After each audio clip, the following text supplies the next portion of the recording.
Online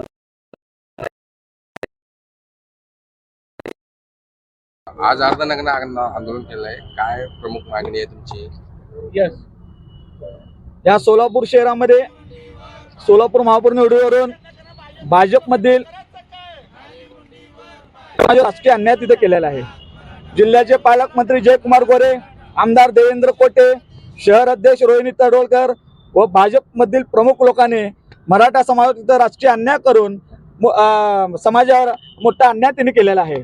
1993 नंतर गेल्या 32 वर्ष झालं मराठा समाजाला तिथं कोणत्याच राजकीय पक्षांनी महापौरची संधी दिली नाही। 1993 नंतर लिंगायत समाज, पद्मशाली समाज, ब्राह्मण समाज सर्व जातीला सर्व राजकीय पक्षांनी तिथं महापौर करून संधी दिलेली आहे।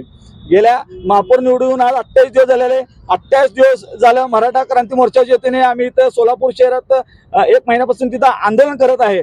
आम्ही आमच्या रक्ताने मुख्यमंत्री देवेंद्र फडणवीस यांना रक्ताने पत्र लिहिलेलं आहे, मुंडन आंदोलन केलं, मूक आंदोलन तिथं केलेलं आहे। आज हा मराठ्यांवर अर्धनग्न आंदोलन करण्याची वेळ या भाजपमधल्या देशी लोकांनी तिथं आणलेली आहे। आमची या राज्यातील मुख्यमंत्री असतील, पालकमंत्री जयकुमार गोरे असतील, इथले स्थानिक आमदार असतील, शहर अध्यक्ष असतील, आम्ही आमचे काही मागण्या आहेत की बाबा 2.5 वर्षासाठी हे महापौर पद आहे। 2.5 वर्षांनी पुन्हा तिथं चिठ्ठी निघणार आहे, तिथं ओबीसी पुरुष, एससी पुरुष ही चिठ्ठी निघणार आहे। तेव्हा सर्वसाधारणसाठी तिथं चिठ्ठी निघणार नाही, कारण हे रोटेशन पद्धतीने ती चिठ्ठी तिथं काढली जातात।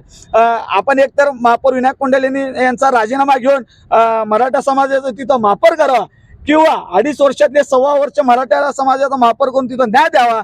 आणि चालू जिल्हा परिषद अध्यक्ष जे आहे ओबीसी तिथं चिठ्ठी निघालेली आहे, चालू 1.25 वर्ष कुणबी मराठा